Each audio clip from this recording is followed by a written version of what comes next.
2007 você faz a exposição Seu Sami, é 2007? É. Isso, 2007 no Museu Vale você faz uma exposição denominada Seu Sami, que é o nome do seu pai. É uma exposição que traz uma expografia muito solene, né? Você tem uma penumbra, você tem dois grandes trabalhos de um lado, do outro. Passo para você a palavra. Então, bom, eu tenho que agradecer demais assim, essa oportunidade para o Museu Vale, convite do diretor, né, do Ronaldo Barbosa. Eu acho que foi um desafio muito grande, porque você, numa individual, num espaço tão grande, tão já construído historicamente, com um currículo, né, você não pode fazer feio, assim, né? É verdade, assim, foi um desafio muito grande e foi uma exposição que eu acho para qualquer artista que receba um convite dessa natureza, de conhecer um pouco do seu potencial, até onde que você pode chegar, porque era praticamente uma carta branca que eu tive. Assim, o que você quer fazer? Olha só, isso é um prêmio, né? Isso nem Bienal de São Paulo, Bienal de Veneza, não existe. Eu acho que foi um prêmio assim, que eu recebi, né? Então, aí o que eu gostaria de acrescentar, para eu ter como estar presente e reconhecer esse convite e tudo isso, eu tive uma experiência muito rica com a Escola Lacaniana de Psicanálise, aqui de Vitória, que foram para, acho que mais ou menos uns 5 anos que eu fiquei com eles, né? Então, nesse momento, porque eu nunca tive um discurso, nem tenho esse discurso teórico, eu não sou estudioso, não fico lendo para entender o processo da arte, é tudo muito intuitivo, né? Que eu acho que eu tenho que respeitar a minha maneira de ser. E eu recebi um convite, só para esclarecer, eu recebi um convite da escola. Foram 2 vezes. A primeira vez eu me neguei. Vem aqui para conversar com a gente, falar do seu trabalho. Eu fiquei muito acanhado e tal, e não me senti, né, disposto a chegar lá. Mas no segundo convite, eu encarei. Eu fui lá para conversar sobre o trabalho. Já era muito mais claro um pouco o que eu estava fazendo, porque aí eu já comecei a falar sobre a questão da ausência, que é a questão da falta do pai. Papai morreu muito cedo e, além de morrer cedo, eu tinha 12 anos, ele já tinha ficado doente. Então, praticamente uns 7 anos doente. Então, já era ausente, porque ele não tinha como se relacionar, sofria do coração e tal. Uma tristeza. E ele casou muito velho, nós já não tínhamos uma relação, sabe, próxima, porque era uma pessoa, você imagina, nos anos 50, ele já tinha, quando eu nasci, ele já tinha 55 anos. Quer dizer, hoje uma pessoa de 55 é uma criança, exagerando um pouquinho. Então, foi muito difícil para mim. Então, essa coisa do desamparo, isso tudo, foi visto, eu comecei a enxergar melhor com a escola lacaniana, porque a visão psicanalítica, e eu fiz parte de um cartel. Eu morro de rir, assim, as pessoas acham graça, porque eu não entendia nada daquilo que eles liam. Lógico, a gente entende um pouquinho que ninguém é burro, assim. Mas eram praticamente 5 psicanalistas. E eu lá, metida besta, estudando Lacan, o seminário, porque ele dividiu a obra dele em seminários. O seminário do sintoma, onde as artes plásticas comparecem, vamos dizer. Ele fala de James Joyce, é mais na questão da literatura, fala sobre a questão do barroco, fizemos um trabalho sobre o barroco maravilhoso, foi lindo. E Ruth Bastos, ela começou a organizar, e com outras pessoas, o encontro Arte e Psicanálise, que até hoje ela faz isso, depois de tantos anos, você imagina, foi no começo do ano 2000, né? foi em 2003, 2002. Até hoje ela realiza. Esse ano teve que ser online, né, por causa da pandemia e tal. Então, e com essa, era quarta-feira ou terça-feira, nós nos reuníamos para falar sobre arte e psicanálise. E eu me aprofundei e comecei a trazer a questão do luto, a questão da ausência, e isso me fortaleceu muito para poder desenvolver um projeto para o Museu Vale, em 2007. E aí eu dei o nome do papai, né, o Seu Sami, que era quando eu era pequenininho, saía com ele no mercado, e as pessoas, amigas, falavam: ô, Seu Sami, tudo bem, Seu Sami, entendeu? Para mim é um era retrato simbólico do seu pai, né, a exposição. era uma memória afetiva, que é um dado que comparece também no meu trabalho, a questão dos trapos, como você falou, quando eu faço papel, os nomes desses amigos, dos parentes, tudo isso comparece. E tudo isso me alimenta, né? Muito bacana, assim. Então, eu me senti muito fortalecido e comecei a encarar.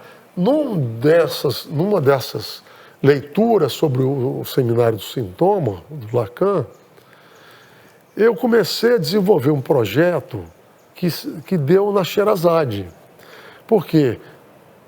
É tão complexo, é tão sofisticada a questão, a erudição ali, todo mundo estudando, que o Lacan citava não sei quem, Foucault, não sei quem e tal.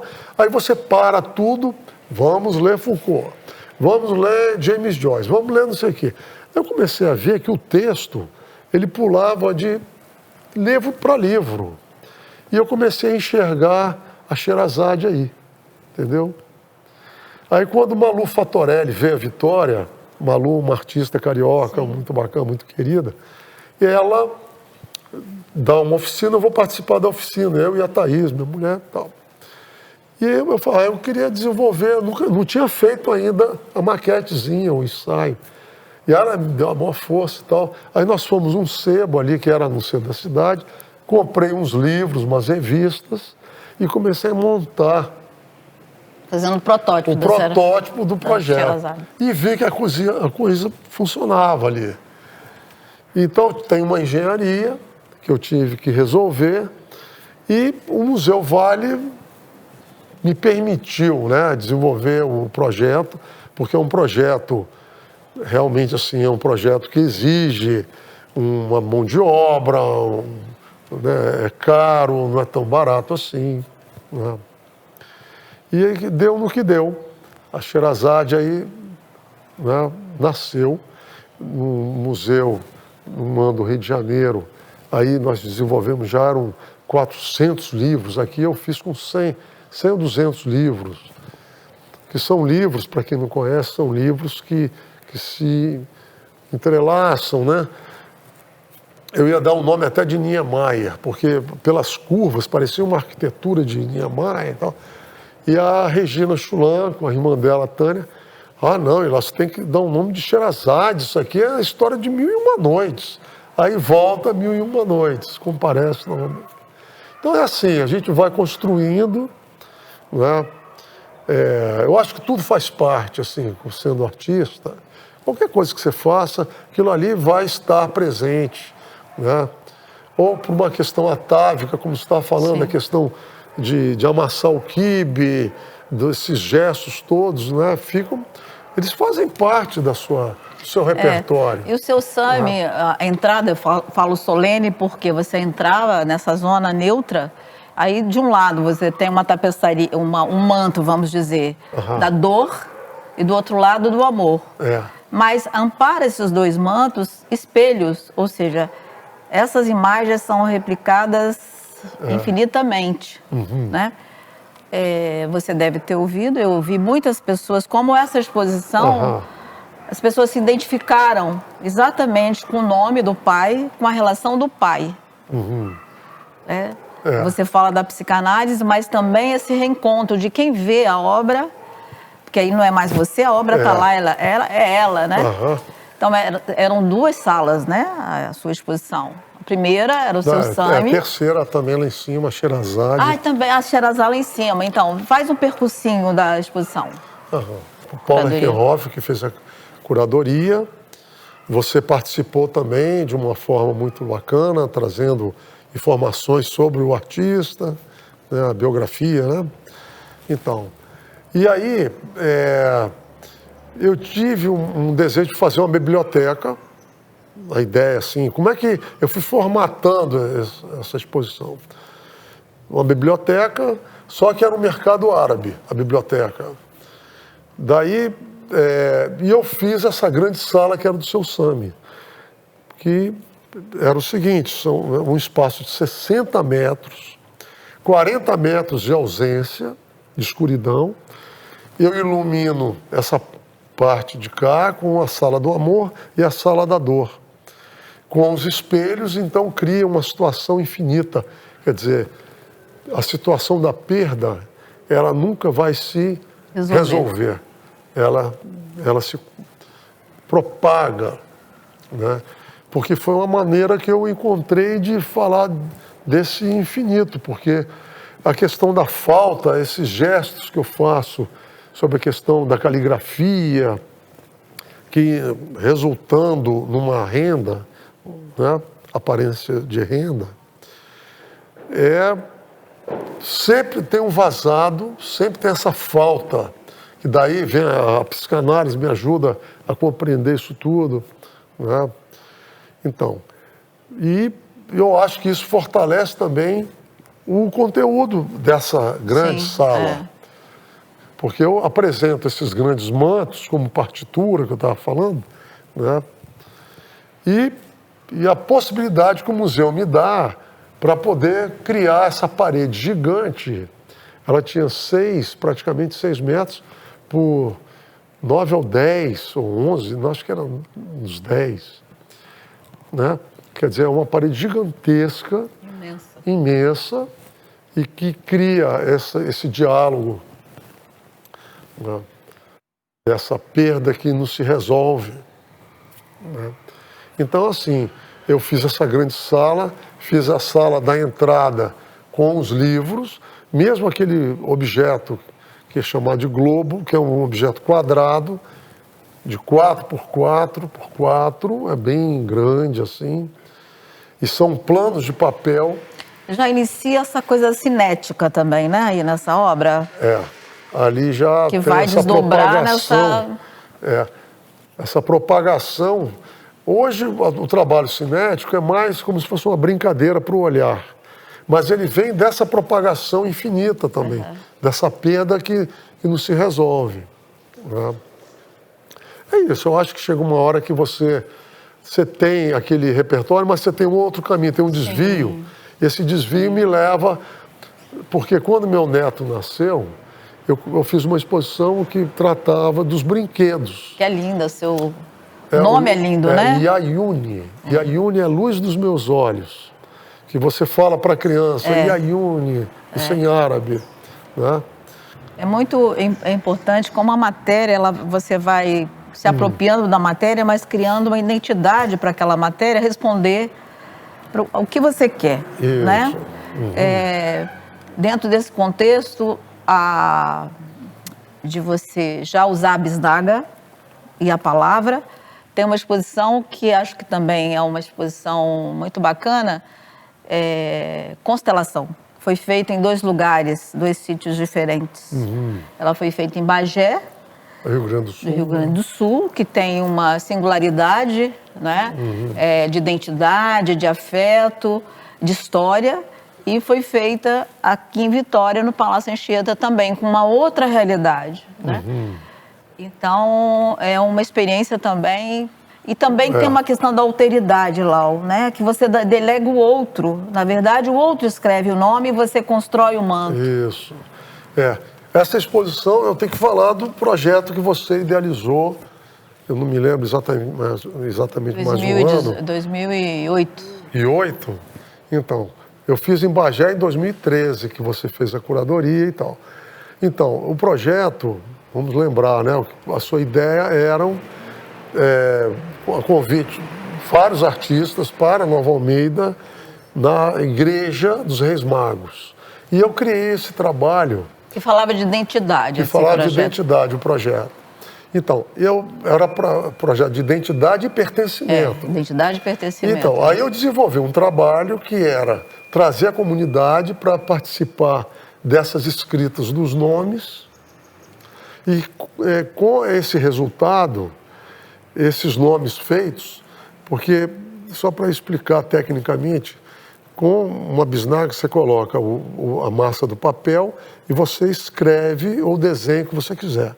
Depois que seca, você tem aquele recorte ali, né? Pigmentado ou não, como você preferir. E aí eu iria construir um manto com a colagem, com esses nomes das pessoas da comunidade ali dos Reis Magos, lá de Nova Almeida, entendeu? Eu ia até fazer uma interferência também com Ilha de Trindade, só que era uma coisa tão difícil de resolver que eu acabei não fazendo, nem fiz lá em Nova Almeida, fui realizar em Bagé.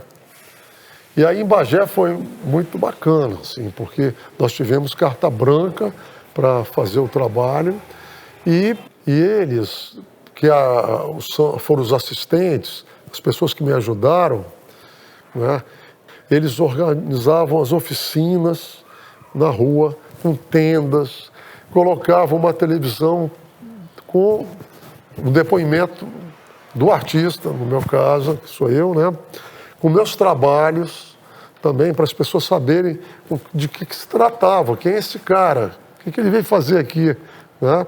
Então, para mostrar a seriedade da produção do artista, é um artista que tem esse trabalho, assim, isso na televisão, na praça. E a oficina montada, então todos os passantes ali, todo mundo entrava na tenda, fazia o seu nome. Então nós conseguimos juntar perto de 10 mil inscritas. E construímos os grandes mantos, né? Foi muito bonito lá, foi muito bonito. E a convite também, eu convidei o Serginho Benevenuto, um querido músico capixaba, e eu achava que caberia, assim, como o espaço existia para isso. Uma música, ele é um grande músico. E eu convidei o Sérgio Benevenuto, e ele compôs uma peça belíssima, que você lembra, Nomes, o nome da peça, e foi uma surpresa. Ninguém sabia dessa composição. Foram músicos, os cantores, todos profissionais, espetaculares. Foram, acho que uns 9, com um maestro. Foi muito bonito. E na surpresa. Então, as pessoas lá, com os convidados, e de repente aparece alguém e fala: José, João. E aí vai e começa, porque a letra da música é só na capela, né? Não tem instrumento nenhum. São só nomes das pessoas. E rimados, né? Rimados, e tem um ritmo, né? Ele estudou os nomes oxítono, paroxítono, proparoxítono e tal. Ele foi reunindo aquilo tudo. E tem humorado, assim, bem humorado. A exposição era muito feliz, é tudo colorido, né? Foi muito bonito aquilo. Impressionante. Um frio de 12 graus, né? Você lembra. E as histórias que vinham com os nomes, né? Ao escrever o nome, vinha cada história maravilhosa. Maravilhosa. Assim. Botamos lembrava, né? Um tablet com fotografia das pessoas que participaram. Quem pôde ajudar, mandava. E aí eles fizeram um filme, né? Uma edição, Uma edição. Foi muito completo, assim, foi muito bonito. Essa exposição ficou lá 2, 3 meses. Eu voltei e recebi depois os trabalhos pelo correio, né? E daí o governo do estado, do Espírito Santo, me convida para expor no Palácio, para desenvolver um projeto também. E eu repeti, porque esse trabalho é para se repetir sempre, apesar é uma mão de obra terrível, mas é muito gratificante assim, o resultado. Então, nós fizemos o quê? Como é o governo do estado, eu trouxe a SEDU, a Secretaria de Educação, E reunimos, se não me engano, foram 7 escolas estaduais. Foi um trabalho bacana demais, assim, muito bonito. Então, uma produção também muito grande. Aí tinha que organizar com um caminhão, todo dia de manhã, de preparar aqui no ateliê as fibras todas, para não precisar comprar maquinário, né? Eu cedi o meu maquinário, o material, e pigmentava aquilo tudo, as bisnagas, com produção. A exposição teve uma produção muito legal, né? E nós íamos, todos os dias que mudava de escola, eu ia para conversar. Só que eu ia, era 7 horas da manhã, eu chegava lá e nem sabia o que eu ia falar, porque você está acordando ainda, os meninos também estavam acordando, todo mundo, né? Mas dava para levar e as pessoas gostavam da ideia, produziam, criei uma logística porque tudo fica molhado, você tem que saber como que aquilo vai secar e ninguém pode mexer até secar. Então, assim, é uma mão de obra que você tem que ter uma logística para poder a coisa andar. E depois que fica pronto, com os assistentes, eles organizam por cores, né? E daí nós temos os tecidos para aplicar. Aí foram mais ou menos, sei lá, quase umas 20 pessoas ajudando para colar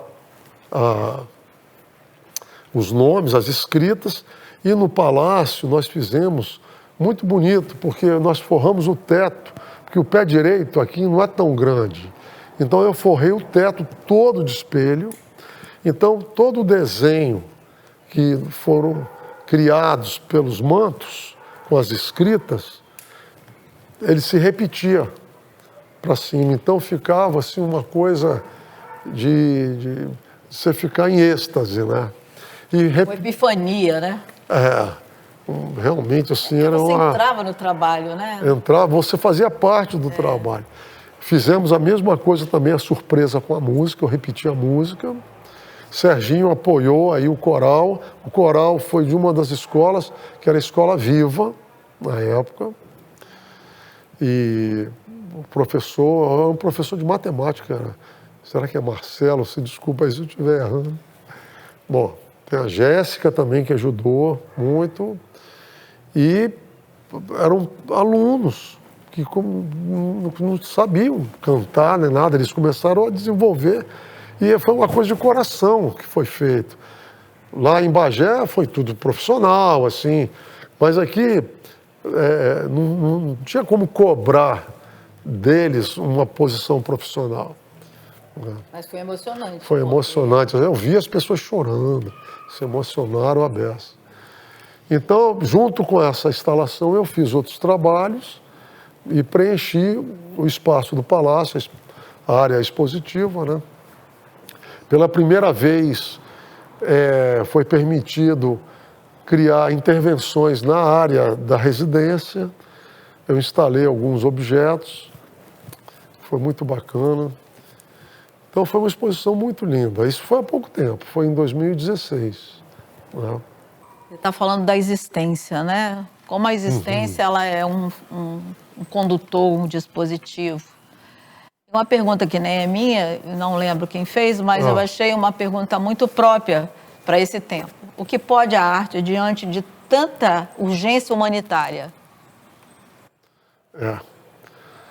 Curioso, eu tenho produzido ultimamente, principalmente agora com a pandemia, né, que é uma convocação, né, isso que você está falando, a questão do entrelaçamento, né, dessa convocação se acaba. Porque é o seguinte, eu nunca me preocupei exatamente assim de olhar para as questões, botar na política, de criar um trabalho engajado. Nunca me preocupei porque não é a minha onda. Mas, indiretamente, a gente se relaciona com isso, não tem como não se relacionar. Eu fiz esses trabalhos ultimamente, eu fiz 3 exposições que tratam um pouco dessa convocação. Você falou que eu falo sobre o Guimarães Rosa, eu falei de uma frase do Bob Dylan, né? E agora vem a questão da pandemia, né? Do Guimarães Rosa, eu chamei a exposição de Fora da Palavra, porque eu faço ainda uma alusão à questão do pai, né? A perda, a falta, o luto, o desamparo, porque ele é sobre a terceira margem do rio, que é um conto espetacular do Guimarães Rosa. E aquilo ali realmente assim é uma coisa tão rica e tão poderosa, né? No seu conteúdo, né? Para quem não leu, acho que vale a pena, é muito bonito. E isso foi no Rio de Janeiro, na Cássia Boming. E depois eu fiz em São Paulo, na Galeria Marília Razucchi, eu fiz Tudo Bem. Tudo bem vem de uma frase do Bob Dylan, dos anos 70, que é: tudo bem, meu filho? Tudo bem, mamãe? Só estou sangrando. Quer dizer, eu nunca abandonei essa frase. É impressionante assim como as coisas ficam na gente, não é? E eu desenvolvi o trabalho em cima dessa frase. Eu fiz umas estruturas e, junto com isso, muito interessante, quer dizer, a guerra, vou falar da guerra de Alepo, que é a cidade onde meu pai nasceu, já deve ter feito agora, sei lá, 9 anos, 8 anos, não sei. Quando eu fiz agora há 1 ano atrás, na Galeria da Marília Razucchi, aqui em São Paulo, né? Da Cássia, no Rio de Janeiro. Eu fiz agora uma menção, vamos dizer assim, sobre Alepo. Lógico que é uma questão metafórica, assim, eu falo sobre Alepo, mas eu estendo isso a todos. Pode ser até uma questão existencial, espiritual, mas foi pensado em Alepo. Então são trabalhos que eu falo sobre a questão de destruição do patrimônio.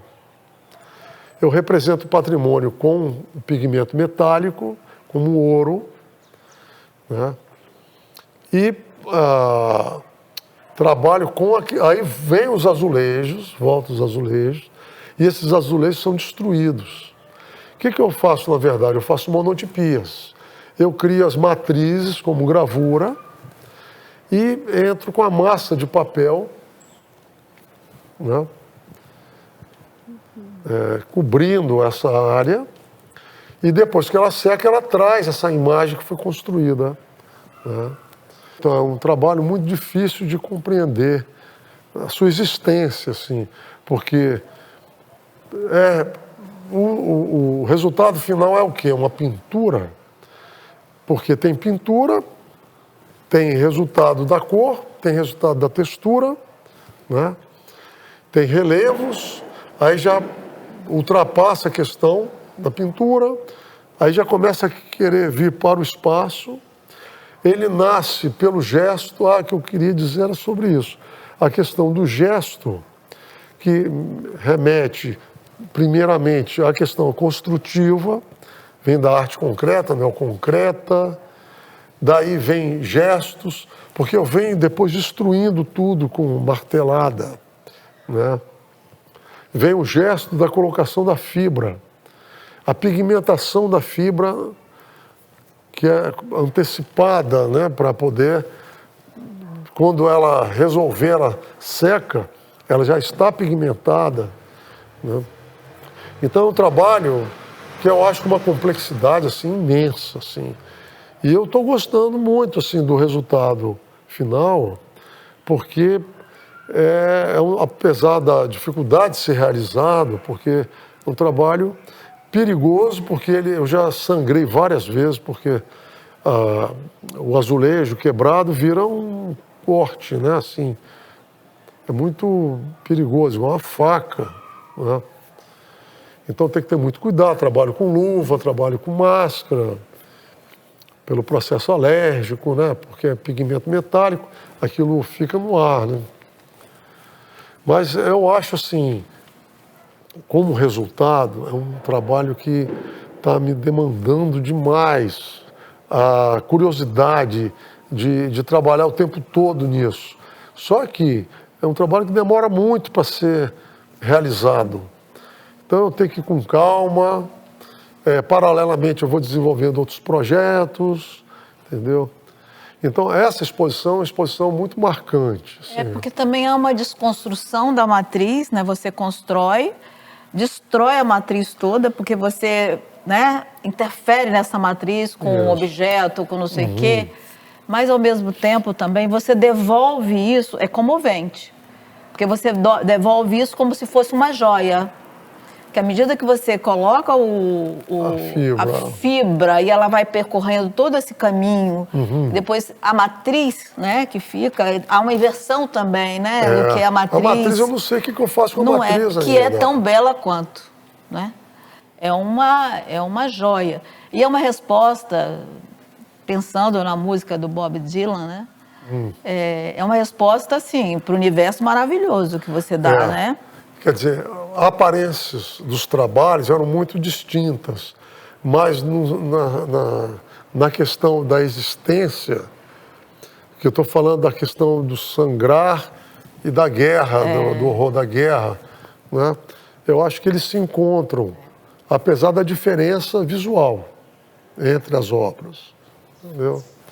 Porque aí também você convoca o outro, né? Você é responsável pelo aquilo que você faz, né? Quando você fala da guerra e da reconstrução. O que é uma guerra? É uma imbecilidade, não é? É interessante, porque é um trabalho que é destruído, mas ele é reconstruído. Construído no próprio trabalho. Quer dizer, na verdade, ele é gravado o que foi destruído. Isso.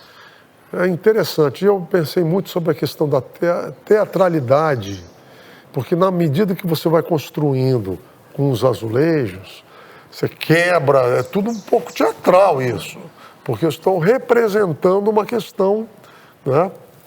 Mas no momento que eu coloco a fibra e tiro, eu acho que aí eu resgato o trabalho na sua essência, o conteúdo na sua essência. Você devolve o patrimônio, aquilo que é de direito, o ouro, o valor. O valor. O valor do patrimônio. E o teatral, lógico que tem a teatralidade, está ali, mas se eu parasse ali no azulejo com um pigmento dourado e quebrado, eu acho que ficaria teatral demais, assim.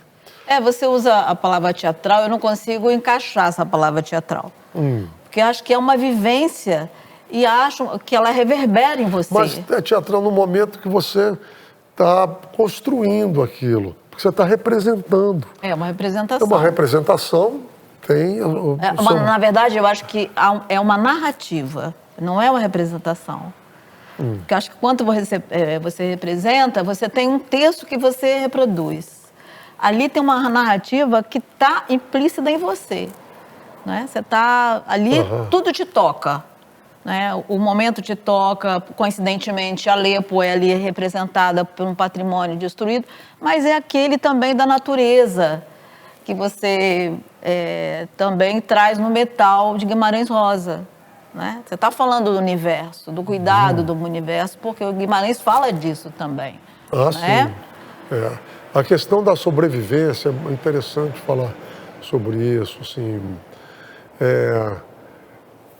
eu comecei a trabalhar nos anos 70, quer dizer, a Revolução, né, a ditadura ocupou, né, o país, em 64. Em 64 era muito garoto ainda. Nos anos 70 eu começo a desenhar e eu entrei na universidade com 20 anos e tal, né? Então, eu acho que minha geração, como gerações anteriores e tal, existe uma questão, né, de limitação do pensamento, de busca de uma liberdade maior, de sua expressão ser colocada, né, livremente e tal. E é curioso, sempre eu fico pensando sobre isso. Nesse momento, que é o momento que eu estou saindo da adolescência, eu estou ficando adulto, já vem a questão da contracultura, o movimento hippie, e vem a rebeldia junto. Então existe também uma opressão dentro da minha casa. além do lado de fora, um espaço público, mas o privado também oprime, entendeu? Então eu vejo muito o processo todo que eu desenvolvo, acho que vem muito daí, como a existência, sobrevivência, entendeu? Todos esses dados, assim, eu acho que foi uma maneira que eu encontrei para respirar, né? Porque Como é que você ressignifica tudo isso, vai né? se ressignificando, exatamente, assim. Então eu acho que tudo faz parte, né? É impressionante. A exposição na OA Galeria, aqui em Vitória, é uma exposição que eu reuni trabalhos que são trabalhos feitos com o mesmo material que é o cobre, em chapa, tá? Mas de períodos diferentes. Eu reuni, eu fui criando um repertório, porque eu queria ilustrar, junto com os trabalhos que eu fiz agora, junto com a pandemia, e eles conversam, porque o material está ali, né? Um reforça o outro. E é uma exposição muito delicada.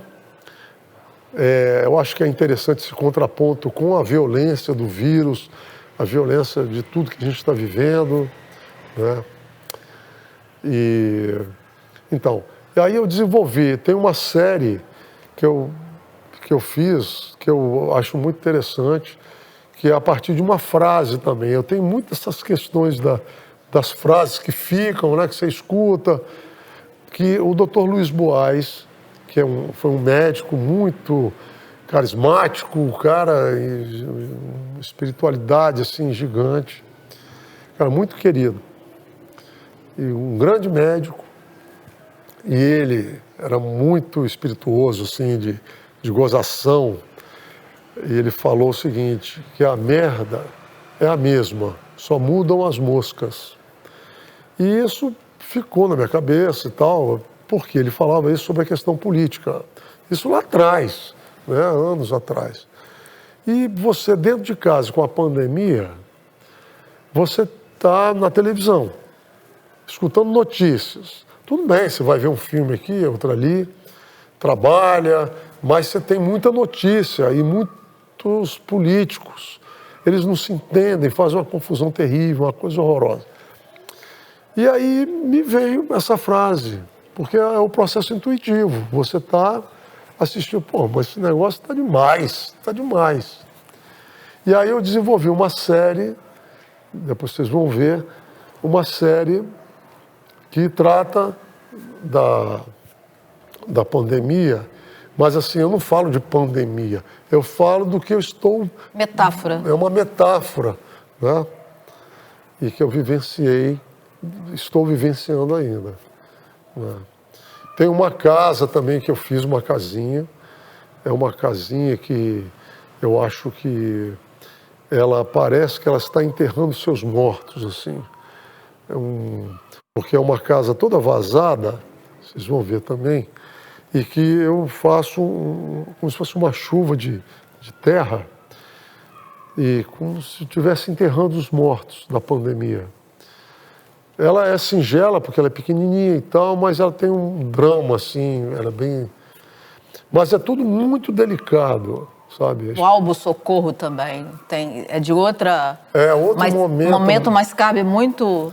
É impressionante, esse livro é um livro com a palavra socorro, que eu desenvolvo palavras a partir da palavra socorro, que eu vou construindo a estrutura da página, né? Desmembrando a palavra socorro, que dá soco, dá cor, corro, oco. É impressionante a quantidade de palavras que tem na mesma palavra. E parece que a gente está pedindo socorro o tempo todo.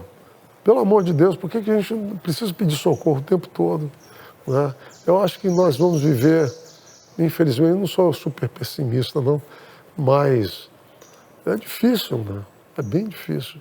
Eu acho que é difícil, mas só a arte pode mover isso. Só a arte é capaz. Aliás, é o que tem salvado todas as pessoas nessa pandemia dentro de casa. a música, de alguma maneira está ligado às artes. Só a arte pode salvar. Também acho. Eu tenho certeza. Não é fácil, mas nós vamos sair desta. Deus quiser.